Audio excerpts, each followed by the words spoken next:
jumping into the business world as a whole, it's like swimming in an ocean. There's nothing around but yourself. We were kind of shaking before, placing that big bulk order. Being the kind of risk takers we are, we took the risk and we sold them out within 72 hours. I just remember on that Thursday, I came off the field and I ended up pissing blood, and it wasn't until I got a phone call on the Friday night, I went straight to the hospital straight away, and I'll send everything over there. Just the specialist said, I've never seen numbers like this. He goes, I don't understand how you're standing here right now. Put that into perspective, an Origin game, usually after an Origin game, you'd probably be sitting around 3,200 CK level. So mine was 182,000, and went on to say if I had trained on that Friday morning, because my kidneys were gone, I would have had a heart attack on the field. And so we wanted to do something special for Dow. Like obviously it was his 200 games, a big milestone for him. We thought, why not do our own limited edition on Dow? And we have done in the past, but only 20 pieces, numbered 1 to 20. So we thought this is another risk that we had to take, was do we make 200 watches, 1 to 200, and they sell out. We had about just under a week to design it, and it takes about 6 weeks to get them made. And I remember we were like, it was such a small margin of like, are we gonna get it? Is it gonna be here on time? The footy player in me needed to be busy, and my mind needed to be occupied. I remember for about 3 days, I would kind of just stand in the living room looking around going, what do I do? I'm glad you brought that up, because that was a struggle for me. All right, guys, welcome back to another episode. We're running off brand new gear for this episode, so I'm hoping everything works really well. We've also got a new producer in the house, so I hope everything runs nice and smoothly, but just giving you that warning up front. Now, this episode, I really enjoyed it. We had Malakai Watene-Zelezniak in the house, NRL athlete turned really successful entrepreneur. He just moved into his brand new HQ in the last year, and they're doing some really, really cool stuff in the affordable luxury watch space. So a lot of cool info for you guys that love sport and obviously the Ecom scene. So we'll get into the conversation in a second. Before we do, can ask for a few quick favors. If you're watching this on YouTube, could you like this video and subscribe to the channel if you haven't already? Thank you so much. I know heaps of you have been doing that lately, so I really appreciate it. And if you're listening on Apple Podcasts or Spotify, if you could leave me a 5-star review, I'd really, really, really appreciate it. Thank you so much, guys. Let's get into the podcast. All right, we're back again, another one. So what we've realized in doing this podcast, there's two main groups of podcasts that we do that people love. I'm from the Ecom world, so a lot of people, obviously for me, love Ecom and the Ecom episodes. And the other one we've kind of branched off more recently in the last 12 months is interviewing athletes as well. You're both. So we get to have the conversation about both things. Now, for those who don't already know, Malakai Watene-Zelezniak in the house, played about 31 NRL games for the Panthers and the West Tigers, represented Tonga and Poland internationally. So pretty cool story. I want to touch on some of those things, but I think what we'll probably spend more of our time talking about today is your business, the brand that you've built, Zelezniak Watches, and an affordable luxury watch brand doing some pretty incredible things out of Western Sydney. So we're going to jump into all of that. But before we do, thank you for coming in, brother. As we were saying when you rocked up, been talking about this for a little while. I'm glad we could finally get you in, bro. Welcome. Thanks for having me. Cheers, it's awesome. So we'll start with your early life. We won't spend too much time on it, but as I was doing my research on you, you've got a really fascinating heritage on both sides. Some pretty impressive lineage that you've come through. Great-grandfather Steve, first Māori captain of the NZ rugby league team and the first footy player apparently to become a member of parliament. And then on your Polish side, I'll let you tell the story, but some pretty crazy things there. So, this name that you're representing, there's a lot of meaning behind it, isn't it? Yeah, 100%. Like you touched on my great-grandfather, Steve. Like growing up as a kid, obviously we weren't around when we were born. Like my grandfather wasn't around, but it was just awesome hearing the stories from my grandfather talking about, what he'd done in the footy world and obviously in politics as well. So, I feel grateful to kind of be a part of that and come from him. But also on my other side, on my Polish side, my grandfather was obviously over in Poland during World War II and in concentration camps, and Russians broke him out essentially towards the end, and he was able to hop on a boat. He got split up between his mum and his sisters were in a different camp. He was with all the men. That's so crazy. Yeah. Bro. And then after he was broken out from the Russians, ended up hopping on a boat and coming to Australia. So where he met my grandmother. And my grandmother is Tongan and German. So there's another side to our kind of heritage. But yeah, it's a pretty crazy story. He didn't speak much about his experiences, obviously, because they were pretty horrific. But we heard a few different little stories when he could speak about it. And it was just, I feel proud to come from him as well and what he had gone through and where he, coming out the other end. What was it like for you? This year that where you represented Poland in rugby. What was it like for you? I'm really keen to chat about your again, kind of a traumatic experience for you, the health scare that led to your retirement. I was following that because I'm a Bulldogs fan. So you're at the Dogs when all that happened. So I remembered hearing about it and thinking, what the hell, this is so crazy. We'll get into that in a second. But what was it like for you to get the call to go and represent your Polish heritage in rugby? That was awesome. It was kind of out of the blue. Asked the coach DM'd me on Instagram, and I had played for Polish Rugby League the year before. Yeah. Just a bit of an exhibition match against North Macedonia, and the rugby coach needed some outside backs over in Poland, and he reached out to me. And at first, I thought it was a bit of a G up, and I was like, "Who's DMing to come over and play for Poland?" But as we spoke more about it, he explained what the tournament was, and I thought it'd be a cool opportunity to kind of represent that side of my grandfather and be able to go over there and see Poland for the first time, and do a bit of a trek around Europe and be able to play for my heritage. And it was an amazing experience. How was the body? We were just talking literally before we started recording. You're like, body's a bit sore. How is your body going back through the rigors of playing professional sport? Oh, it was crazy. It brought back memories, definitely. I did my own little mini preseason to get my body ready for the tournament. But even then, it's still, being out of the game for 2 years, I think at the time, it took a while for my body to adjust. I was so sore. But I remember the first game against Portugal, we got touched up a bit in that game. But I remember after that game, I felt so broken. Like my body was just not conditioned to any contact at all. So for the whole week, I was pretty much ice bathing and, trying to heal up everything before going into the next game. But without all that, it was a good experience to be able to be there. Super cool, man. Such a, you've been able to live like so many interesting things in your life. And I think some of the way I measure success in my life, and everyone's different. Like some people are just motivated by the money and that's fine. Other people are motivated by different things. But I think acquiring as many unique experiences that not many people get to live, I feel like that's what really makes a really cool life and a life well lived. And I'm sure it would have been a really proud moment for you, but something also just really cool to take your family. I saw the videos of like your children seeing Eiffel Tower in Paris for the first time. Pretty special stuff. But speaking of special stuff, your debut alongside your brother, talk to me about that moment. I know you've talked about it before, but I've got a younger brother. So he was 6 years younger and he played like Harold Mats and stuff for West, and he did pretty well. He represented Italy. So I could imagine what that moment was like for you to play on the wing outside your brother, but explain how that all happened and how that day felt. Oh, it was such an experience. Like it's by far my highlight of my career. Just being able to be on the same field as my younger brother. I think being the older brother, you kind of feel that, responsibility with looking after him and stuff. But it was the opposite when on my debut, because obviously Dow had debuted before me.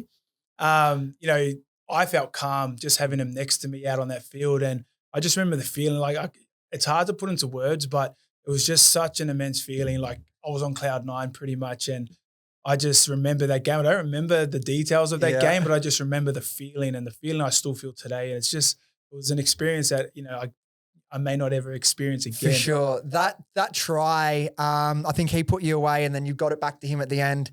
The amount of times that you guys would have done something similar to that in the backyard or down the road at the park, like to pull that off in your debut game, how special was that? Oh, it was amazing. And you're right. Like, I don't remember how many times we've done the, Jonathan Thurston out to Greg Inglis and then doing the old flick pass and Matt Cooper doing the flick pass out. We practiced that so many times as kids, and we didn't realize that we'd actually get to be able to practice that on the big stage. So that little connection there with Dow, we were able to kind of, practice that as kids, but then take it onto the big stage. But I remember that was the feeling I wanted, and my reason for wanting to come back to Penrith from Tigers, and then also to go play with Dow over at the Bulldogs. Yeah. It's just, I got, in a way, I was addicted to that feeling and I wanted more of it. And that was the reasons behind my signings, trying to, chase after where Dow was going. I was like, where you going? I want to come and play with you as well. And he was the same. But it was just such an amazing feeling. I just wanted it more. Oh, I can't blame you, bro. Like my brother, as I said, he played some like junior rep footy. Unfortunately for him, he did 2 back-to-back ACLs, and that sort of, when he was like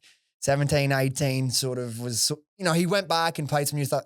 What's the Sydney Shield or whatever, but it lost his confidence and kind of lost the love for the game going through that. But I was talking to him, he was way better than I ever was at footy. I want to now, and I just turned 31 literally yesterday, so my body isn't what it was when I was 25. But I figured this out literally 6 months ago because of, like I said, I just want to build a really cool life CV of cool experiences. I just want to play a season of park footy with him just so because, 6 years apart, you can never do that as when you're a kid. to get to play sport with your brother or your siblings has to be one of the most special experiences ever. Speaking of special experiences, you went back, as you said, you started your career playing alongside him. You ended your career at the same club as him. What was it like to go back to the Bulldogs and get that opportunity to play with your brother again? Oh, it was an amazing experience. Like they called me up last minute. I was still trying to find a contract at the time. And I remember they called me in because they were a bit low on outside backs then. And I think Critter at the time, Christian Crichton, I think he might have done his ACL, which then obviously gave the opportunity for me to kind of push my way in there. But I remember being at that, because I was only there for a week. I remember being there. It happened really quick, happened right? fast. Happened quick. Really fast. And I was there for weeks. So at the crash course, everything which was kind of in a way, what kind of caused what had happened to my body. But I just remember a couple of sessions I was training outside Dale on that right wing. Dale was playing right center. And I just was like, how good is this? Like, this is good. Like, we're going to get, at least hopefully, half a season to a season together playing footy together. But I just remember on that Thursday, I came off the field and I ended up obviously pissing blood and, being the typical footy player I am. I was like, nah, I'm just dehydrated. I'll take a lot of water into me and I'll be fine. Really sweet. Went and done my gym session, came back off, went to the toilet again, and I pissed blood again. It was real red. And I thought, you know what? I'll rest and hydrate and I'll come back in the morning and I'll be fine. And then I remember telling Dow as we were walking out of the Bulldogs training facility that I may have pissed blood. And Dow just goes, what? What did you do? I was like, no, it's fine. I think I'm just like badly dehydrated. It's fine. He's like, I'm going to go tell the physio and the doctor. And I just said, no, don't. I said, I want to train because this was it would have been the last training session before the 2-week break. And then we could come back, freshen up and all that type of stuff. So I said, don't say anything. Anyway, he disregarded what I said and walked back in there, told the physio told the doctor, and doc said, you're not training tomorrow. And I remember I got a bit upset with Dow. I said, why did you say, why'd you say you're here to earn this opportunity as well, right? Nothing's guaranteed at that point. No, exactly. So I needed to finish that training session, cement my spot and, have that contract in my hand. But, obviously it didn't happen, but I went and got blood tests done on the Friday morning and I didn't train, just had to watch training and all that. And I remember I got a How are you feeling? Oh, like I felt good, which is weird. It's weird. Sorry, I was sore. My body was wrecked from all the contact and everything like that. But it wasn't, sore or I didn't feel tired or fatigued in a way where I was like, I'm fine. Like you didn't feel like your body was shutting down or anything. Exactly. And so that's why I was like, I'm fine. Everything's fine, push through it. And then it wasn't until I got a phone call on the Friday night where Doc called me and said, go straight to the hospital straight away and I'll send everything over there. Just don't go anywhere else, just go to the hospital. And I started freaking out going, what? I said, Doc, what's wrong? He goes, don't worry, you'll find out when you get there. Got there and then the specialist there looked over all my charts and he's never seen muscle damage as high as what my CK levels were. I think there were 182,000 was my CK levels. And, to put that into perspective, an Origin game, usually after an Origin game, you'd probably be sitting around 3,200 CK level. So mine was 182,000 and the specialist said, I've never seen numbers like this. He goes, I don't understand how you're standing here right now. And I just said, I feel pretty good, Doc, other than sore. I feel pretty good. And then he went on to say, if I had trained on that Friday morning, because my kidneys and my liver were gone, I would have had a heart attack on the field. And that's when it kind of hit me. And I was like, what? I was like, I feel fine. I don't feel anything. And he said, you're lucky you didn't train. And Dow saved my life. So I had to, obviously apologize to Dow and say sorry for, getting upset with you and stuff. And thank you for saving my life. So yeah, there was a bit of a scary experience, but then again, I still tried to push my body and come back, had 2 weeks off, came back after the Christmas break and my levels spiked again. So what was the underlying cause of these spikes? Just from going from like doing my own little training on the side, but then coming straight in at the end of the week and, trying to fast track my body to get it ready. The first week or so, you kind of ease your body into, your conditioning, your contact and stuff like that. Whereas I pretty much just went straight in. Crash coursed it all. It's crazy because wasn't there a Manly Seagulls player that died over the last couple of years and you realize how close, I'm sure when you read that article, how close you realized you were to becoming one of those stories? It did hit home to me like that story there. It easily could have been me. And, I was lucky Dale was looking out for me and, I now I know that I should have listened to my body and I should have said something. But the typical footy brain in me was push your body because you're going to get better results, which isn't always the case. Exactly. And part of that, it's like talking about the transition from footy into business, that mentality that pushed you to, be the best player you could, to push your body to the limits. There are elements of that can be damaging, as like you saw that firsthand. But what were some of the things you leaned on, obviously transitioning out of sport into business? Like, was there any characteristics or skills you developed from a life in professional sports that helped you transition into business and become successful? Definitely. Like, I'll go back a little bit to when I first came into first grade, made the rep teams that you needed to make. Kind of my ego grew. I thought I didn't need to train, thought I didn't need to just walk into first grade and it would just be laid on a platter for me. I got a rude shock. Didn't happen, turned up to preseason overweight. I was coming last in all the fitness drills, and then pretty much Ivan whipped me up to the office and said, mate, you're not up to standard, go back to cup. And that was a big shock to me and my ego, because obviously as a junior coming through, you're making all these teams and, your head's up here. And I could have possibly debuted a lot earlier, but I feel everything happens for a reason. And I learned so much more on my journey going back all the way through, spending those 3 to 4 years before I got my debut, that I use now in business. And that is pushing your mental state further. It's when things are getting hard and you think, my dream's here or my goals are there, it's way out of my reach, that having that stubborn mindset to be like, it doesn't matter, keep pushing through, keep going, you'll get there. You need that so much in business, because as you would know, and I do a lot of mentoring with people that are pretty new in like trying to start their own ecom businesses, the one of the main things that people need, it's like you can figure everything out, but most people, like, there will be days where you get home and you don't want to work.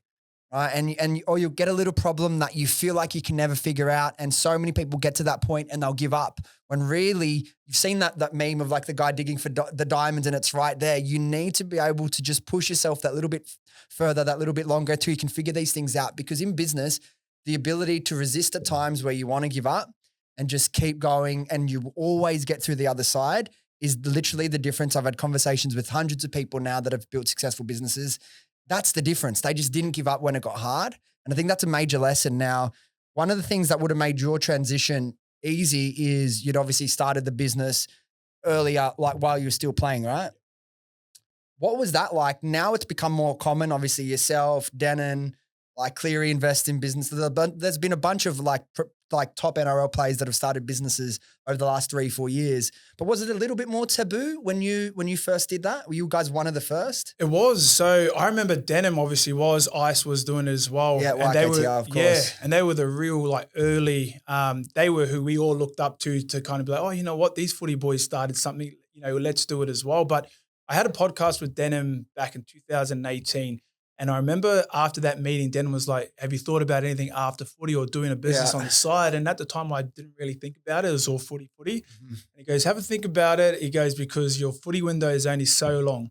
And he goes, look at starting something, on the side at least before growing it big. And lucky for Denon, that kind of sparked something in my mind. And on the way home, I was thinking, what can I do?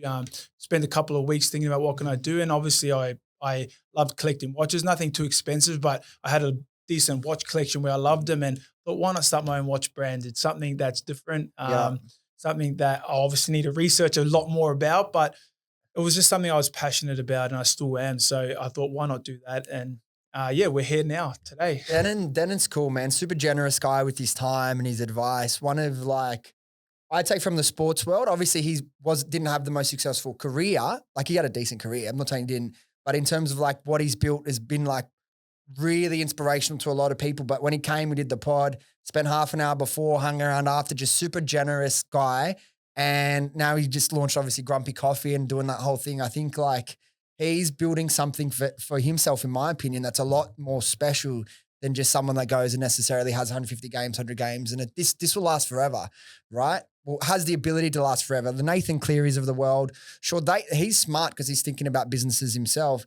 But, those sorts of players, the top 1% of the top 1% that even make NRL get the media jobs after, right? The rest of you boys that, play the game, it's really important to start thinking of these things. So I was going to ask you already answered one of my other questions. Like, was there anyone that inspired you to get into it? Another question was watches. Now, I do a lot of mentoring with Ecom brands. I wouldn't really recommend a fresh person to launch a watch brand. Really hard, right? You're going up against so many legacy brands. It isn't like, oh, a watch. I've never heard of a watch before, so it's not solving a problem. You had your passion for it, but digging a little bit deeper into your reasons why you thought that would be a good pick for your first business. When it came to like looking at the commercials, was it a little bit of naivety that you just like, I'm going to pick it and then you go into it? But what was that experience like for you? 100%. And like you said, I wouldn't recommend it for, it is a tough industry. It's a niche market. Yeah. And you're trying to convince people to spend, anywhere between 400 to obviously our top range is $3,500. And when you're starting off fresh and no one's heard about your brand, and the watch industry is hard, to try and convince people to kind of buy your product. We were lucky, and I always say it, we've been blessed to have the NRL to kind of market from and kind of build our foundation off, and that's what's really helped us get it out there. But it is a very tough industry. But yeah, like I said, the NRL has been a big stepping stone for us, and it's I'm a big believer on networking, and the NRL has opened up so many doors with different corporate sponsors and stuff like that we've been able to kind of use along our way. So. It's been good, but we were naive at the start. We was like, we love watches. Let's just start our own watch brand. And sometimes I think you got to be a little bit delusional in a way. So you got to think, I'm going to be the next Rolex, and you may not get there, but you'll get close enough to what you want. And if you don't aim high, then you're always limiting yourself to a certain degree. What's the quote? If you shoot for the moon and miss, you land amongst the stars. And I think that's really cool. Just a quick one from me. If you've been listening to the podcast for a while, you'd know that after scaling Happy Skin Co. to over $10 million per year, I spent close to 18 months creating the Viral Brand Builder program, which teaches someone with zero experience how to launch and scale their very own e-commerce brand.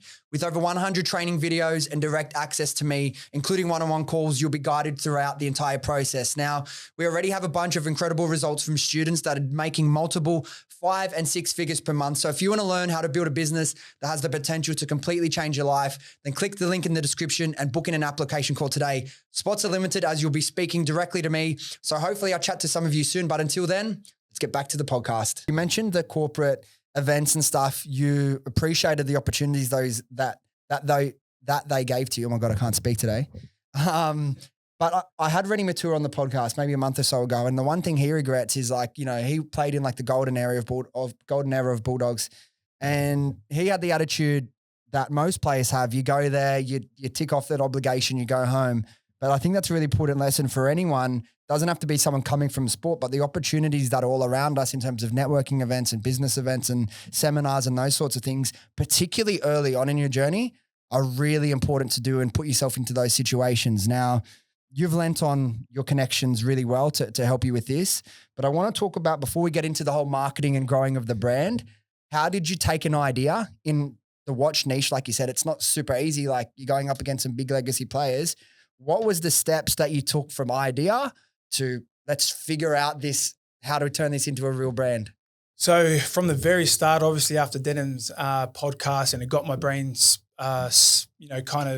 sparking up, I done my research. So I spent about 2-3 months researching the watch industry. I kind of knew the basics most people do, but it's really diving into the different materials, the different movements, the different qualities you can get. Obviously you can get a $2 watch, all the way up to an $850 watch. And, our cost price is with all the different components, we put in some luxury components that most other watch brands in our market aren't doing.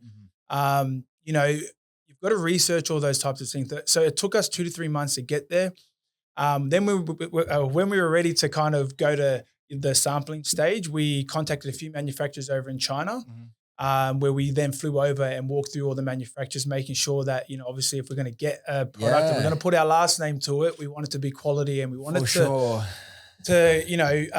be a quality product for our customers. So we flew over there, went through the manufacturers, knuckled down our first one, and then we started the sample stage, and we got a product that we were happy with. And I look back now and I absolutely hate that design, but it was our first ever product of designing a watch. So we've come a long way since then, but we then about 3 years ago flew over to Switzerland, where we were able to bring out our first Swiss-made watch, and we walked through a couple manufacturers over there, obviously looking at the quality. But you've got two different tiers of watches. Obviously, you've got your kind of mid tier, which is our main styles. But then for people that want that Swiss quality, we offer that to them as well. So a lot of research going into it, but the cost price for both is dramatically different. Chalk and cheese. So, which is why the price difference is a lot more on the retail. So what are you selling the Swiss made watches for? You said about 3.5. 3.5. And most of your other watches retail between about 400 to 800-ish. Yep.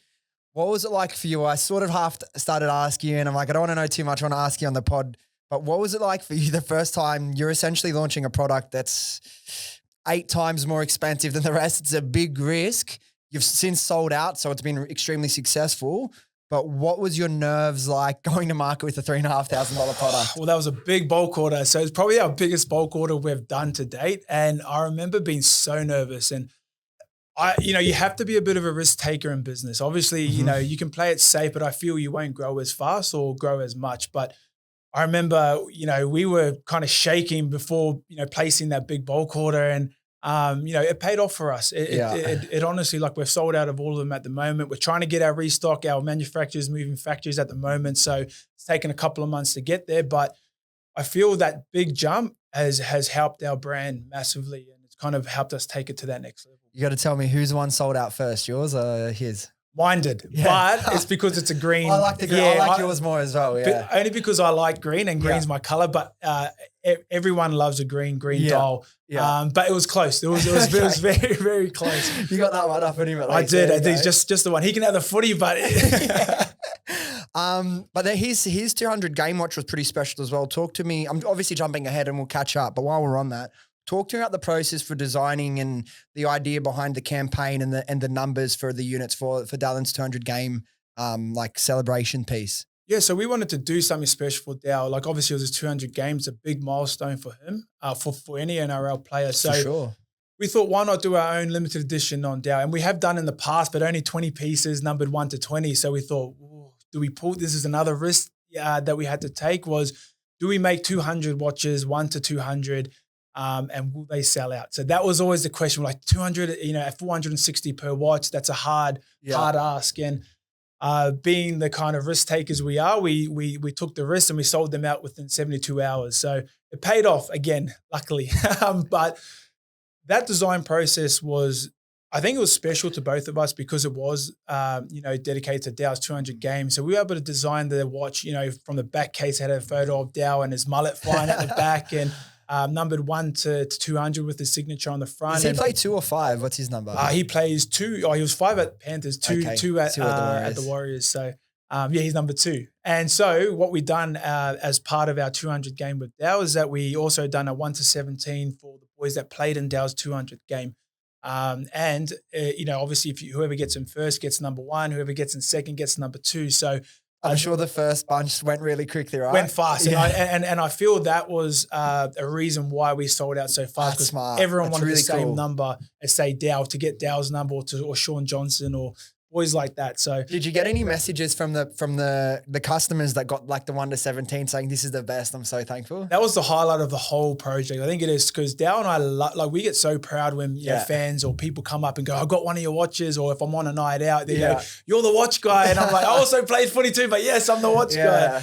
But we get a kick out of that. So to see the feedback, like we had paragraphs of emails saying, I'm so excited. Like, I've got this number the same as, Roger Tuivasa-Sheck, and just that, like, reading those things kind of give Dow and I the kind of boost and I guess the motivation. You kind of draw on that to keep pushing. So, dude, that's so cool. That's so cool. What's been the most successful, or the launch of any of the products since you've launched, that you're most proud of, that did the best? Like, what's the one that you just feel like that one's special? I think it would have to be Dow's. I think that one was special. I think because that was another big risk taken. We had done a 200, like limited edition drop. So that was a big risk for us. The Swiss was also good, but we didn't sell that out within 72 hours. Essentially a weekend. Yeah, exactly.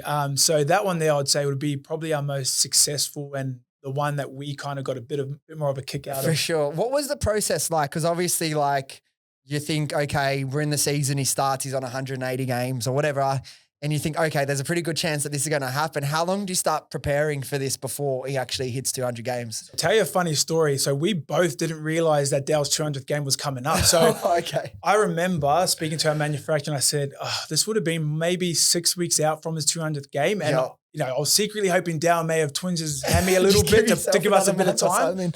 But obviously he didn't. So we had 6 weeks to literally, we had about just under a week to design it, to get it ready to production. And it takes about 6 weeks to get them made. And I remember we were like, it was such a small margin. We're like, are we going to get it? Is it going to be here on time? Everything was going kind of through our heads at that, but everything just worked out well. Everything just fell into place. And it was such a great launch. From the outside looking in, I'm like, they were probably planning it from like 6 months out. Like, don't want that. Is there any like licensing or like issues you need to be careful with the NRL when doing things like that? Or is it okay because it's his brand? How does that all work? No, there is issues. So you do have to have an NRL license. Like we don't use any NRL logos and that on our watches. Obviously we can't do that. Colors are fine. But the Warriors and the owners at the Warriors and the club itself are such a great club. They actually don't mind, and they actually encourage. Like the owners, brought so many of our watches to support, and he loves them, and so to have that at the Warriors, and to have a club that's so, I guess, family orientated and just real down to earth, like that's massive for us. So they don't mind when we kind of tiptoe along the borderline. They're just supporting of one of their own, right? Has there, in the last 5 years or so, has there been like a change of ownership with the Warriors, or what was been behind this whole, obviously everyone fell in love with them with the sacrifice they had made throughout the lockdowns and everything, but has there been a change of owners, or what's behind this really rise and resurgence of the Warriors, or the Wars as they're now affectionately known? Yeah, I think there was. I don't quite remember what year there was change of ownership, maybe 3 or 4 years ago. Okay, yeah, so. But yes, there's been a massive change, and I think, from me looking from the outside in, like their media team and their their content creators that are, their team like Jacko over at the Warriors from YKTR, right? Mate, he is like, their team there have just changed everything. They make the fans feel connected to the brand, and I feel a lot of it. A lot of NRL teams do miss that mark where they, trying to connect Warriors the players. Have to have the best social media or the best content in the game. I'm a Panther fan, and Panthers are doing good as well, but the Warriors, by far, I reckon, are the best. Also, it's easy to do well when you've won 4 comps in a row. Everyone's bought in. That's true. But yeah, I've noticed a big shift, and I think the Warriors were big leaders in that. The last probably 2 years, a lot of the clubs have taken it a lot more seriously. Even the Dogs have produced a lot more cool content in the last couple of years. This obviously, this last season that just went was great to be a Bulldog supporter. We sort of finally came out of like the bottom 4. The year before that, they did a series, I can't remember what it was called now, and it was almost too good, and it hyped up the fans too much. So when we still finished in the bottom 4, everyone was shattered. But no, it's been really cool to see the rise of the Warriors over the last few years. Now, speaking of retiring, stepping into the business, did you go straight from retiring into full-time into the business? What was the sort of transition period like for you? Yeah, so going back to that. So when I had to have that decision, because my levels kept spiking twice, and the specialist said to me, he goes, look outside the room. I looked out, and there's, everyone along the hospital beds hooked up to a dialysis machine. And he said, if you keep pushing your body like this, you'll end up having to come in there twice a week. And that just really hit home. And, I've got a young family and a beautiful wife. So, I want to be around here, and I want a quality life to be able to run around and, pass a footy with my kids. And, the business was doing well at the time where I was able to transition full-time from, footy player to businessman. So, lucky for Denim as well for sparking that idea. I had something to fall back on, and it made that decision so much easier. And I did transition full-time. I tried to have about 2 to 3 weeks off. I thought, look, I'm retired now. I'm going to spend 2 to 3 weeks to relax, but I couldn't. I think the footy player in me needed to be busy, and my mind needed to be occupied. Otherwise, I remember for about 3 days, I would kind of just stand in the living room looking around going, what do I do? I didn't know how to relax. I didn't know how to just sit still for a second. I needed to do something again. So I just transitioned straight into the business full time. And that kept me kind of, players find it hard to transition from footy players. And I struggled a little bit at the start. And I put it down to having the business and a great support network around me, my wife, my kids, my parents, my brothers and sisters. But I can see where players can feel that that shift or that change in their life. And it's not a great feeling, I tell you that. And I try and help as many ex-players as I can because, I've experienced that for a little bit and it's horrible. And I think the difference is because you're used to being in a team for, years, and then all of a sudden you're not in that team, and they sort of become your brotherhood. They become your second family. And when you don't have that, it's like a piece of your life is gone. And I had the business, I had my great support network around me to kind of supplement that. But yeah, I'm lucky I had that. Otherwise, my mind would probably be racing, going, "What do I do? Where do I go? What's next?" That's the really upsetting thing. And for the people listening, I'm not saying feel sorry for professional athletes. They're living a dream, but when they finish, literally every single one of you guys that I've had on the podcast, and the ones that I have on the podcast mainly are the ones that have gone and started businesses or something around that afterwards. So I'm arguably talking to the people that have been most successful post career. But they all say the same things. Like it's a really tough experience to go through. So having that set up for yourself would have been a big advantage. But that, before we move on to it, one last thing I want to ask about that spike. Were you worried going back to play union for Poland?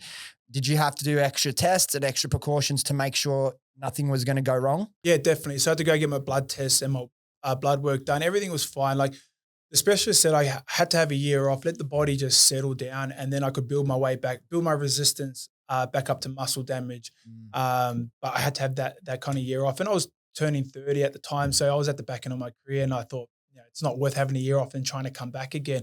So I did go get blood tests done, and I eased my way into it. So I spent about 2 weeks just slowly doing things, getting my body up to scratch with it. And I was worried for a little bit, and then I had to get tests done to make sure that, my levels weren't spiking again, and everything was good. So I went over to Poland, over to Europe, pretty confident in my body. And it was a great experience. Something that everyone that I speak to says is like the hardest thing to replace, but I'm in business. So I know, when you launch a product and you go live, you get that rush. I'm sure it's not the same as running out in front of, 40,000 people, but what was it like for you to lose that rush of like all the high stakes, tens of thousands of people watching you live, hundreds of thousands of people watching you on TV. You don't get that sort of experience in normal life. Was that a big adjustment to not get those big like endorphin dumps and adrenaline dumps? Was that sort of something that you almost felt like you had to, in a weird way, detox from? I guess you can kind of lump that into what I said earlier, like, that feeling of missing the boys. And you also miss that feeling of adrenaline, the running into players. Like you get spikes of adrenaline when you do, and you can sometimes get addicted to that adrenaline. Like, people say, why would you run into players and put your body through it? It's because you enjoy it, or I enjoyed it. You speak to most footy players, they enjoy it, and it gives them that kind of rush like you were talking about. When that isn't there, you kind of, some boys kind of go down a different path and they need that rush and they find it in different ways. I had the business, like you said, when sales come in, it's that dopamine. It's like that, go live, that rush. You see all this traffic on the website, this many checking out, this many, like. Exactly. And that's why I put it down to, I think that's why the business itself also helped me transition from footy into business, because I got my rushes from other things within the business world. How was it for you? Because regardless if I'm talking to someone that's come from the professional sporting world, when you start a business, whether you're just going from a 9 to 5 or you're on the tools and you start a business and it succeeds enough to the point where you can quit and go full time, it's really difficult when you've been working under a structure. And there's probably, like you kind of alluded to before, there's nothing more structured than a professional, like athlete's environment. Where to be, what to do, people helping you stretch, people telling you what to eat. Everything is planned out for you.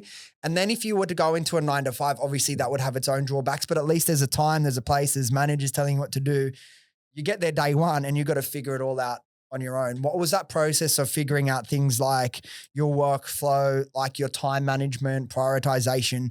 Because that's difficult for any entrepreneur to figure out, right? And you never, I haven't fully figured it out. You get better, but how is that for you to go from completely structured, someone telling you every day what to do, where to be, to you got to figure all that shit out on your own now? Oh, hard. I'm glad you brought that up, because that was a struggle for me when I transitioned. Because like you said, you got coaches telling you this is what you need to do, trainers, what to eat, how to sleep. how to work out. Everything is literally you're a, I guess a soldier in a way where you're made to be this complete athlete. But then to not have those people around you and to telling you, okay, this is what you need to do. You need to sleep.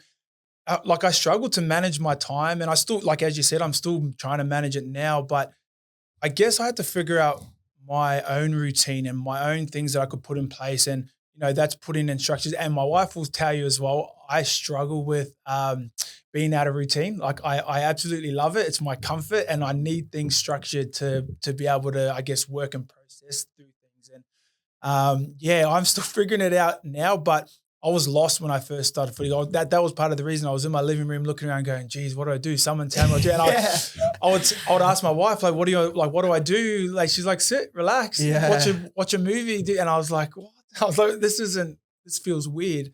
So I was able to transition over the months, but I'm a lot better now. And I know things that make me work better. I know how to put things in place now. So how long has it been since you've been full-time in the business? About 2-3 years now? 3 years now. 3 years now. Obviously, 3 years in the grand scheme of things is nothing. Even for me, I've been in business, probably had for about 7 years now, and I'm still getting better and figuring things out. I don't think until you've been in business for probably like 2 decades do you fully really have a proper understanding. So I'm excited about the growth that comes.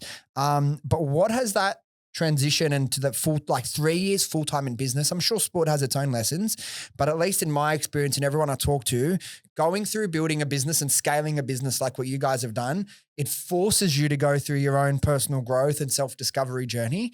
Maybe if you could give me a little bit of a, explanation about what that's been like for you, what it's forced you to learn and how you've grown over the last 3 years. Massive lessons. Like I've learned so much in these 3 years that I would have never thought I would ever learn or know. Just just things as simple as obviously creating your own routine. Like I never had to create my own routine before. I was always told what to do, how to do things. And that there was a big challenge. And that was something I've now learned. I can do anything now. I can set things in place and I can achieve whatever I want by putting things in place. Whereas I never knew how to do that before. I was told how to do things. I was told this is your goal. Yeah. This is the steps that need to happen for you to get there. So now having my own business, I've learned how to do it myself.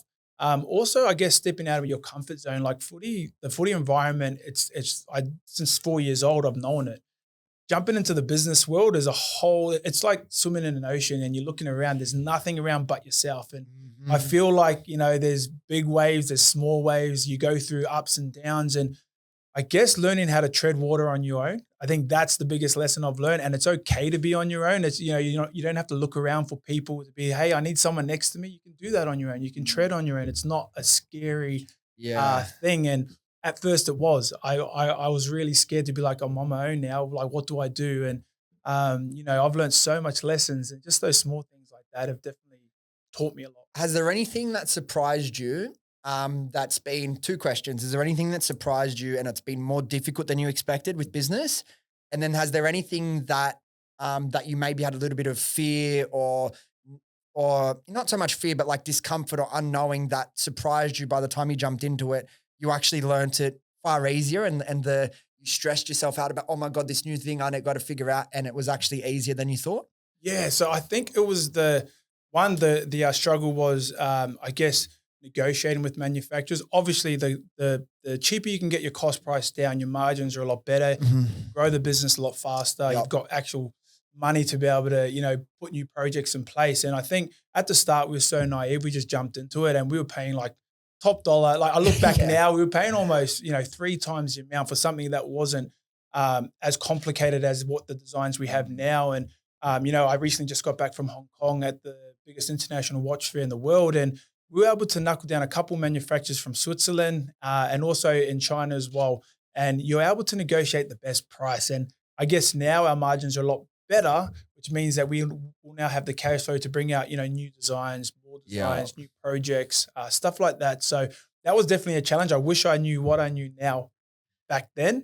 And I guess things that kind of scared me or didn't know how to figure it out was probably the whole business world itself. I'm footy player first. Like I'd never done any business courses growing up.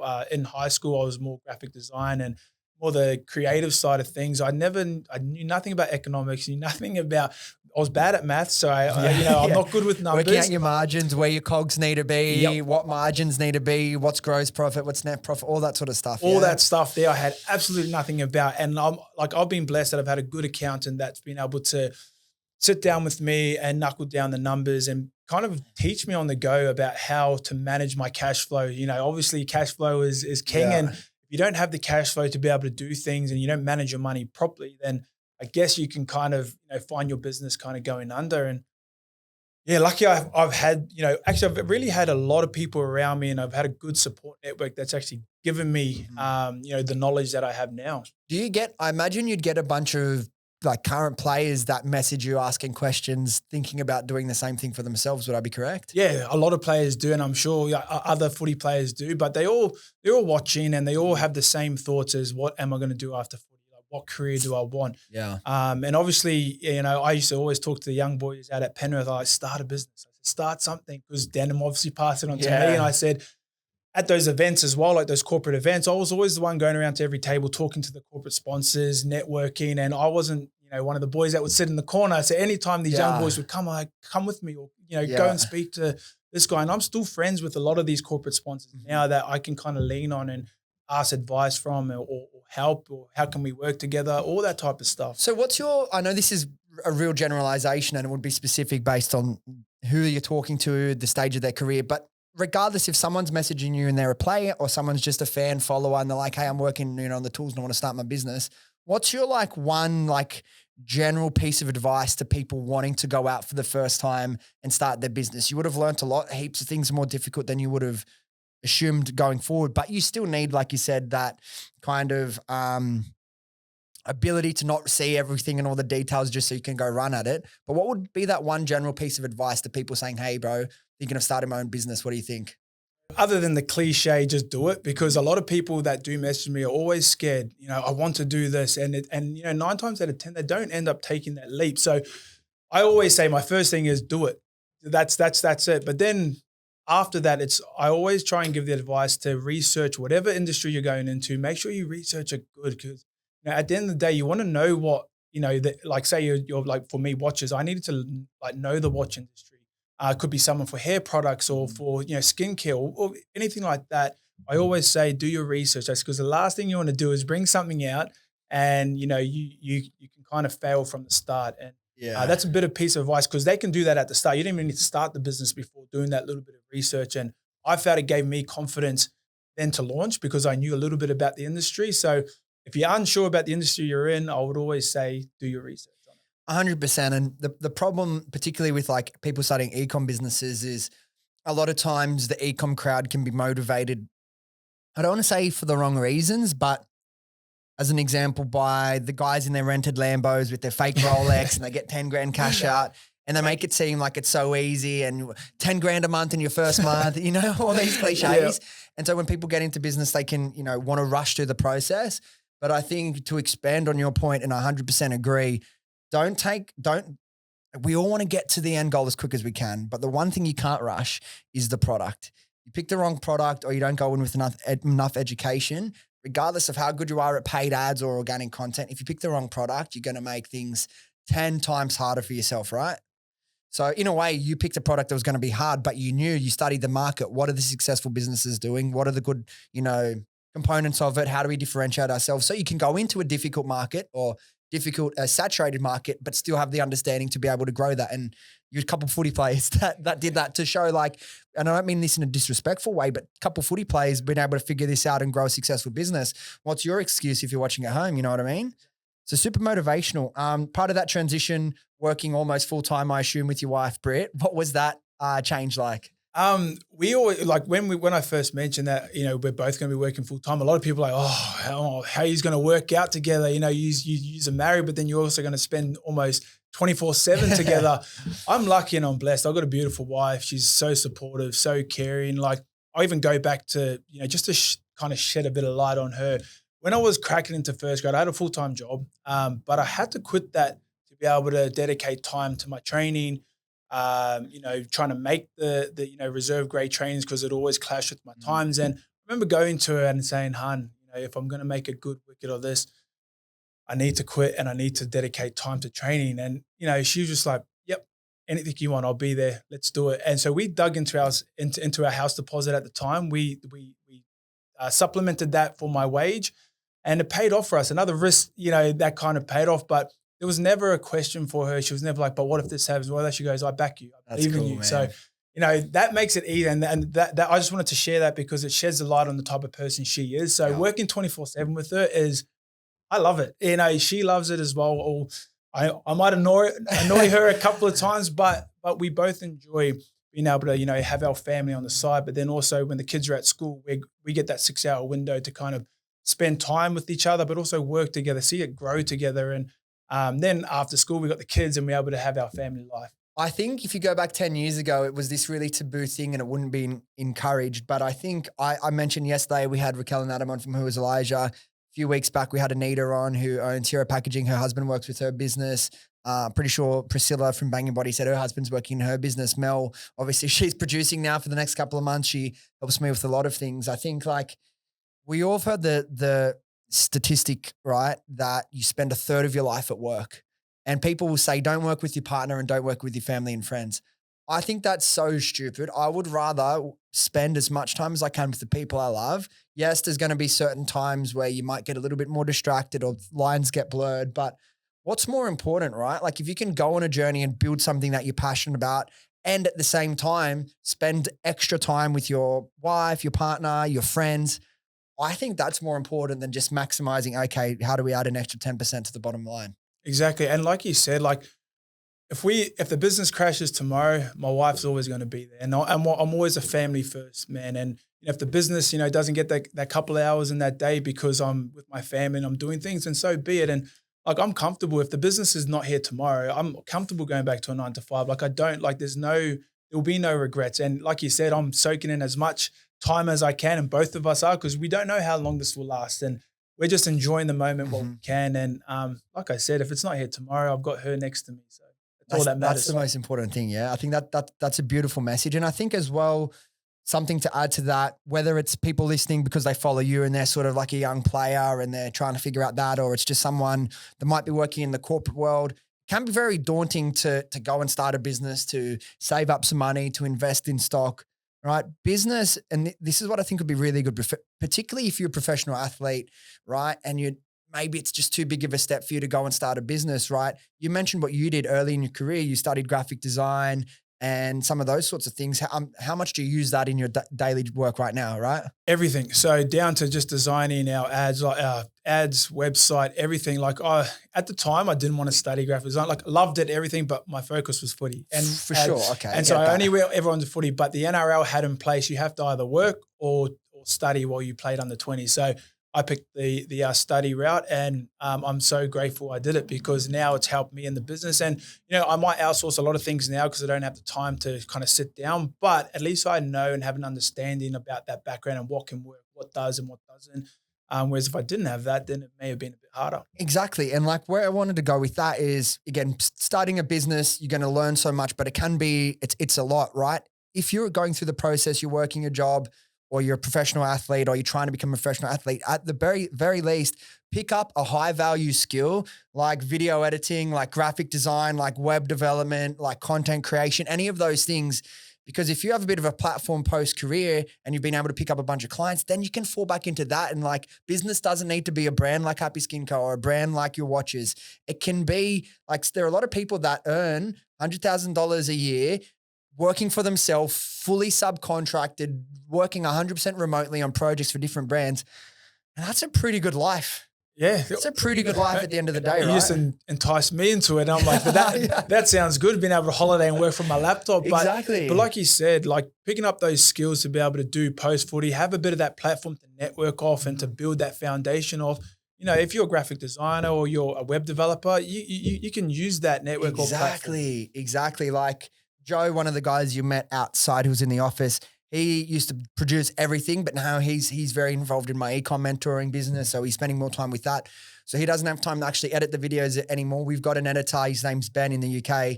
And I'll message him and it works really well because like UK is behind. I work late. He wakes up early. He edits from he probably jumps online at like 6 p.m. Sydney time. and he'll have everything done for a whole episode, the trailer edited by midnight. And it's like, this guy just wakes up all day, goes to a co-working space and edits for different brands. I'm like, this kid's figured it out pretty well. You know what I mean? It's like business can look so many different ways. And I feel like a kid's growing up in like the southwest or the western suburbs of Sydney, you don't realize all the possibilities, right? 100%. And like just touching on that, like I'm from Western Sydney. I was from New Zealand, originally moved over when I was 8 years old to Penrith. And you kind of sometimes get caught in that little bit of a bubble of your environment. And, you know, obviously in Penrith going back 15 years ago, 20 years ago, you know, we weren't talking about business. We weren't talking about having your own or owning your own business. It was kind of footy or your 9 to 5, and that was it. And 100%. now I think with like a lot more people coming out of Western Sydney on the footy scene and, you know, stuff like that, acting and all that, it's kind of giving, you know, kids in that area kind of a bigger scope. Oh, you know what? I can do that, or I can be this. And like it's cool to see the area changing like that. It has a lot. Like I'm from the southwest, so like Liverpool area. So it was the same. And I've spoken about this before.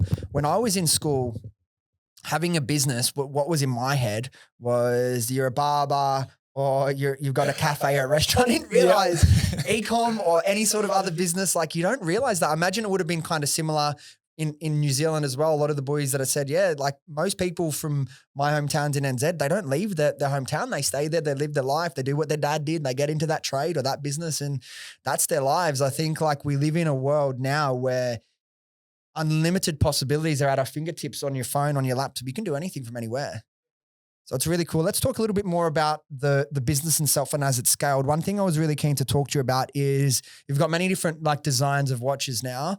I'd love to know the process from design to sampling and then the hyping up the launch and selling out. What does that process look like as you guys go to market with a new design? Because you've got heaps now. You've built a really good range. It takes months. Like I don't think other than Dow's Limited Edition, we have to crash course that. But it takes months of planning and lots of back and forth communication, all that type of stuff. But you know, it starts from simple as a sketch. Like I mentioned earlier, I've done a bit of graphic design. I'm pretty good with my pencil and pen, but it starts from that idea. And we draw inspiration from other brands like Rolex and, you know, other brands components that we love and we think would look good, you know, on our custom design. But it starts from a sketch. The sketch gets then sent over to our manufacturer. They've got their engineers over there where they can do up all the CAD drawings or the 3D modeling and stuff like that. So you can kind of see, you know, how it looks coming from a sketch on a screen.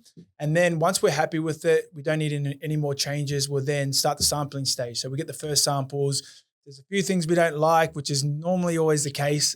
When you're custom manufacturing something, if you get it first go, it's like, wow. And we've probably hit that twice out of all of our designs. But, you know, if it's not quite right, you'll then obviously go back to the design stage, talk back and forth with the engineer, get things changed, and then go to your second sample. But, you know, just that itself, I love that a part of the business, you know, the designing stage.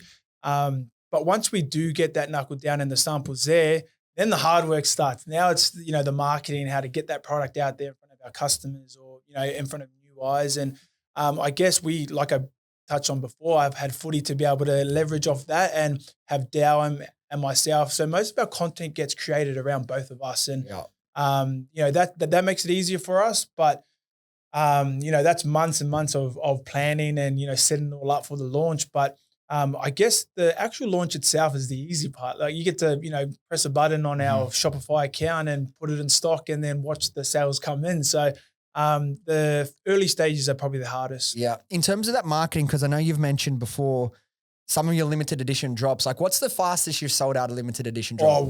Actually, all three of ours, because we only made 20 of mine, Dow's, and Jimmy Tarmel's one as well for his 300 game.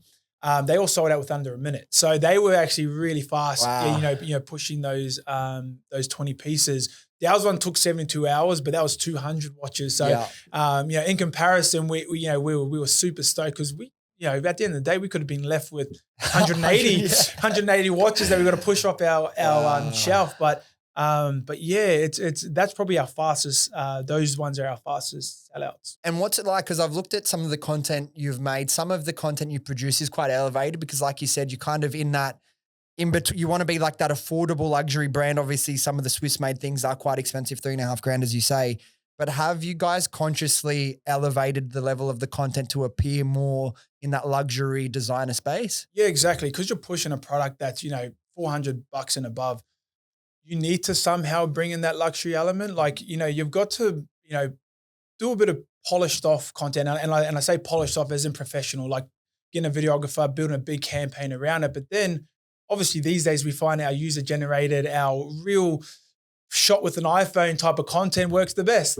We've spent almost 10K on this campaign, and a simple iPhone of down eyes saying something on a video ends up converting a lot more. But you need that element. Like, I feel if you're in that luxury space, whether it be watches, whether it be luxury clothing, whatever it is, you need that element of, luxury kind of marketing, that kind of exclusivity, or that polished off content is I feel is a must. Because even if it's not necessarily the ad that's converting people the most, it still builds the brand and positions the brand in a way as well. Particularly if you in the future release more Swiss-made watches, no one's going to pay over $3,000 for a watch because they saw a single ad. You know what I mean? Exactly. How much on that? Because you mentioned the content that works best. A lot of people share that as well. Shot on an iPhone just with the founder talking about something works really well.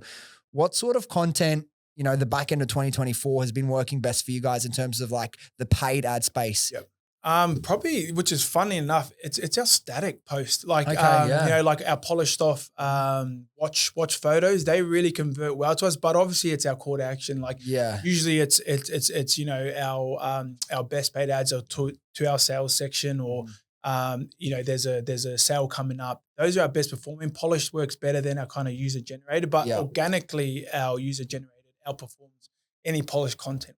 And are you doing the paid ads in-house, or do you have an agency that you manage? We've had everything in-house for the past, actually, I'll touch back. We got burnt probably 3 years ago. We signed up with a certain digital marketing agency, and we spent, I think we burnt almost 60K on because we locked into a term contract, and I won't ever make that mistake again. They did get us that way and promised us the world, like, we're going to scale you from X amount to this, and we bit the piece of the pie and got poisoned. But we learned from that, and I've never ever locked in, or never going to lock into a contract again, like in that regard. But we do have someone on now, only to free up my time. So I was running the ads from 2.5 years ago to probably a month ago. Oh wow! And so we were seeing a lot of success, obviously, but it's because I know the brand. So and I know our customers, and I know what works and what doesn't. Fortunately, the company we were with a couple of years ago didn't really understand our brand, didn't know our customers as well, and we're kind of pushing out a bit of ads that didn't really relate to them. So obviously weren't converting, but now I'm a bit more hands-on, so I don't physically have to test and do everything myself. I've got another agency that looks after that, no lock-in contract, which is good, but it takes time away from me spending hours during the day doing that to then focus on other things in the business. And that's an important lesson because there's so many people that will be in ecom listening to this. And it's great when you get to the stage to outsource it to an agency. It's great. Don't rush into it as well. You need to have that base, at least that base level of understanding to be able to effectively manage these people and make sure that they're doing the right things. Because if you don't know what you're doing from the start, good luck to you trying to, know when they're lying to you, and that was me. They always do it. They'll show you all these ad accounts, 17.7 ROAS, and you're like, oh my God, you're going to scale us like $1 million a month. Yep. If it was that easy, everyone would be doing it, right? But I'm a big believer too. Everything happens for a reason. I touched earlier on the potty that everything happens, and you look back, maybe a year or so time, and you understand why. But that forced me to learn how to run my own ads and how to, learn it. And like, again, went back to the drawing board, spent a couple of months learning it myself. And now I have the knowledge to, now that we do have an agency on, that I can see it, look at all the data and go, hey, hang on a minute, this isn't working. This ad, this copy on the ad is not really us. It doesn't really speak to our customers. Whereas before I didn't have that knowledge to be able to correct them. 100%. It's part of the journey, and you need to go through that to take the lessons. You mentioned you've done, like, obviously you and Dallin have done some. You did one for James Tarmout. Is that more of a strategy that you guys could, like, if I was you, I'd be doing like, okay, like I'm doing at least one a month. Like, let's pick a player. Hey, we'll give you a rev share. We'll do this. You'd put some stories, you do some content with it. You could be pumping them out, man. And because they're all unique and they'll all bring their own followers to be brand new customers of the business. Is that something that you're considering for the future? So we use it more as like a marketing strategy, obviously, limited edition. So we didn't really, go down that route of bringing it out every month or every 2 months. We probably could, but it takes easily. a lot more organization, like I'm saying, months and months of being prepared. And we may end up going down that route, but having that, we found that when we ran those, 1 to 20 and they sold out under a minute, the majority of our normal styles started picking up and selling. So they obviously missed out on the 20, but then they wanted a piece of the brand. Yeah. And that's where we saw the increase in our sales. And we do have a few different brand collabs coming up in the future, obviously in the new year, but we're in talks now talking about that. And they're kind of like limited edition brand collabs. Because I think that makes sense from your perspective, from the brand, from the, players' perspective that you can collaborate with. And it will bring more customers to you, more eyes on the brand. So I think that's definitely something like, if you're selling out that quick, there's got to be something in it. Now, we were also chatting before we started recording. You've moved into your new headquarters about a year ago. You've been in the process of renovating and doing it all up. It's looking really good now. Talk to me about what it's been like to move into your own space. Oh, it's been amazing. We're obviously working out of our home office. The garage was packed up with stock and everything. Having that space, like our productivity has gone up. I found at home I could get easily distracted and, I might, go to the fridge and that fridge end up becoming a half an hour break. Because then I'll go sit in the couch and what's on TV, what's the show. But having a dedicated spot to go to, I find one routine comes back to me building out a routine is we can go drop the kids off, go straight to this our headquarters, get our 6 hours of work done in between, and then it's family time after that. Whereas we were kind of blending the two together, and it was getting a bit hectic. Like everything was feeling so chaotic because we had the kids' sport, we had the business, and we were blending the hours together. Whereas now we can shut off. So this is work time from 9 to 3 or 9 to 2, and then it's family time after. So, and obviously that doesn't always, it's not always the case. There are things that need to be done. And when the kids go to bed, we put them to sleep. Get the laptop work from home. Of course. Exactly. What was that like? Obviously that for me was a really exciting day. The day we got our first office and warehouse was like unbelievable. But looking back on everything you've accomplished with the business, what's the one day, that was the most exciting day or the most proud milestone you've had with the business? I would probably have to say the warehouse, to be honest. Like it was such a great feeling. Like it was my wife and I. Dal was in New Zealand, obviously, but it was just special because we were like, man, and then it forced us really to look back on our journey and to go through, all the ups and downs and the risks and, this paid off and I can't believe that paid off. But then to have that kind of space, it kind of validated all the hard work we had done. And we're like, good, this is where we are now. But we kind of only spent a couple of minutes on that. And then we're like, okay, now we want to get to here. So, so now we got different goals, being in every jeweler throughout Australia and New Zealand. And we're going to, start to put things in place. That's really cool. That's kind of where I wanted to go next. Like what's the vision for the brand for like, say the next 2 years, like 5 years, however you want to break it down. But where do you go from here? Like you've done really well to get where you are. You've got your own space. You've got all these collaborations going. We've got Black Friday coming up soon. So another little peek, I'd imagine. We'll talk about that in a second. But what's the vision for the brand from here? Yeah, it's been in every jeweler. Like we ran 3 pop-ups, which is just in the middle of Westfield. We had our own pop-up store. And the numbers we saw there were amazing. And we don't know whether it's because of the sale periods, obviously Christmas, and then we had Mother's Day, Father's Day. But then again, you got that rent. The rent's high. You got staff, and it was at the stage we didn't have the knowledge to be able to manage that and the online side of things. So we found the easier route would be to get into jewelers where we didn't have to worry about the overheads or anything like that. Just really monitoring, making sure stock's up and being able to make sure that they're obviously selling our product well. But we feel that's enough for us to be able to manage that and to also manage our online side of things. So that's our goal. In the next couple of years, whether we do it or not, I'm aiming high. We'll be in every jeweler. And then once we're there, we obviously move into the other markets like the US or the UK. And that's I'm a very ambitious person. Of course. And, I think we'll do it. See how you say that, right? And like almost as Australians, or obviously you're Kiwi. I'm pretty much Aussie. I say I'm Mozzie, Yeah, but like it's what we do, like Aussies and New Zealanders, like we play down our goals and we feel like it's rude or it's inappropriate to talk big. It's one of the worst things about Australia, but I'm conditioned to do it too. It's, in the US, people talk about the goals. They look you in the eye and say, I'm going to be $1 billion brand, and they all encourage it. But like, for some reason, we got this thing where it feels like you're being like cocky or arrogant to have big dreams. No, that's what life's about. So I feel like I do it all the time. And it's something consciously I realized I was doing a lot of speaking, and I was being introduced by a famous publicist in Australia to all these people. And he'd like sell me and say all these amazing things that I did with the business. And the first couple of times was like downplaying it. And then I realized, what am I doing? Like, people are going out of my way to put me in touch with people. And then you're, downplaying your achievements. It's something that we do. And I think it's one of the negatives about Australia. We have a great country and there's a lot of really good things, but I think that's something in terms of the business world we can do a little bit better, be more encouraging, to be like, no, like, say your goals with chest, you know what I mean? It's not putting you down or saying I'm better than you.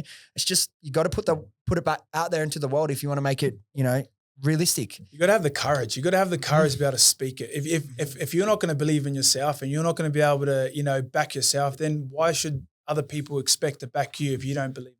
100%. We'll start to wrap up. Couple final questions. What's one thing that you've learned or one piece of advice that you've been given over the last 5 years or so in business, or if something sticks out from your playing career that was a big game changer for you, that was like a real golden nugget that clicked and you're like, okay, that makes sense. I'm going to move differently from here on out. Yeah, so I spoke about earlier, my long journey into first grade. I remember when I was out of the systems, being able to obviously push into first grade. I forget who told me the quote, but it was hard work beats talent when talent isn't willing to work hard. And I was that talent that wasn't willing to work hard. And I've been there, I had the opportunities, at my fingertips, and I let it slip. And I didn't want to be that person again. So I obviously had to work hard. And honestly, I put it down to working hard. It was as simple as that. It took me 3 years to understand that or to figure it out myself. But as soon as I put my head down and I flogged myself and I just thought, you know what, I'm tired, I'm sore, doesn't matter, let's go do another session. That's what got me there. I truly believe that's what got me, which I didn't have that mindset before. So what's your take on the whole motivation versus discipline argument? I'm a big believer in discipline. I feel motivation can come and go. When you're disciplined, it becomes automatic. Like when you're doing something for so long, you create those habits. You create that discipline that when you don't have that motivation, when you're not feeling the best today, I'm sick, I'm tired. It doesn't matter. Your discipline kicks in, and you end up getting through it, whether it's half-assed or not. You end up getting it done. But yeah, I'm a big believer in discipline. 100%. It's always interesting to ask that question to people. I agree, discipline, and I was literally having this conversation with Mel yesterday. I found out I have, and so many people do, by the way, but I found out last year that I have ADHD. And I didn't realize all through school. I did really well in school and all that. It's like the whole motivation versus discipline thing. Sometimes with ADHD, it creates challenges where there's some things, like for me, I've tried many times. I'm not an early morning person. I've tried, right? I can't do it. I can't get up. My brain doesn't work. So it's like sometimes I feel not disciplined because I can't wake up at 5 a.m. and do all that sort of stuff. And I can't start working on really critical things at 7:30 in the morning. But so then I'll feel like I'm not disciplined, but then I'll work to midnight every single day if I have to get it done. So there are certain ways. But on the flip side, I don't think this gets spoken about enough. And I agree, of the two, discipline is so much more important. If you can build that muscle, that's going to be a massive, it's going to be something that goes a long way to making you successful in whatever your chosen pursuit is. But motivation, like you said, I agree, it comes and goes. But I don't think enough people talk about the fact that you can create your own motivation as well. You can become a source of your own motivation. And that's where connecting to your goals and your why and visualizing everything you want to achieve and talking about you being in every jeweler and you experiencing in your head, you're walking into a Westfields and you're in that one, then you're in that one, and then you're in all those things. Like, you can also at the end of the day create your own motivation, because discipline sometimes is associated with doing things you don't want to do, which I think is very important. But also, why don't we try put the excitement back into things as well? So that's kind of my own take on it, but I think it's created from my ADHD brain. It's funny. I'm kind of going through the same stages you are. I feel I am as well. I'm not a morning person. I can work till 1, 2 o'clock in the morning, 4 o'clock in the morning. And I find it hard to concentrate on different tasks and stuff like that. And at the time going through high school, I didn't realize it. But I do now. And, I feel that it is hard to concentrate at time. And I do this is the thing with that question as well, is I leech off both. Having that discipline, but man, motivation is such a rush. And when you get that, sales come in, or when you're in a jewel and you see your display up there, that just drives me. It's like gives me that little extra kick to keep going. And Yes. I feel when you have both of them, you can conquer the world. Exactly. And you're not always going to have both, right? And that's why if you can fall back on discipline, it's always going to set you in good stead. But that's really cool. And I think it's a good place to aim for. You've now achieved success in two completely different worlds, sports and business. Have you ever had doubts along the way, and what got you past those moments of doubt? Yeah, heaps of doubt. It comes into my head every so often, but doubts. How long is this business going to last? Am I going to be around for another year? Will I be able to, work with my wife for the next 20 years? Like, there's always those doubts in my head, and I always have to recenter myself. When I start to feel or I start to think those things, exercising is always my way to kind of get that out. And I don't know whether that's because I come from an athlete background, but if I'm getting those types of thoughts, or it's coming to mind where it's kind of a little bit too often, I'll go work out, and that always seems to fix, those thoughts. It's the biggest hack ever. And I'm not from the professional athlete world in any way, but a hard workout and then a cold shower, I think can fix most things. So I agree, bro. For those that aren't already following you or the brand, where's the best place people can find you guys online? We're www.zelezniak.com.au. It's a bit of a tongue twister. I always stuff that one up. And it's my own last name, but we're online at the moment. We've cemented a jeweler, our first ever jeweler, which is cool. And we're in talks with other jewelers. So once we do announce it, which will be in the next couple of weeks or months, we'll have places for people to go and try it on and be able to buy them. Really exciting. And for yourself, like Instagram, TikTok, where's the best place to find you? Instagram is probably our best. That's easy for us to be able to, reach out to us and for us to get a response from us. So Zelezniak watches. There you go. I love it, bro. Thank you so much for coming in. Best of luck for Black Friday. Obviously, I meant to ask about that, but we'll do another one another time. Congratulations on all your success, bro. It's not easy to transition from sports into business. And all the best for the future. I want to see that warehouse pumping even more. Thank you. Thanks for having me. having me. Appreciate it. Legend. All right, guys, thank you so much for listening. If you enjoyed this episode or you got something out of it, do yourself a favor, do me a favor, do your friends a favor and share this with them, and they can come along on this journey with us. Thanks again, and I'll see you next time.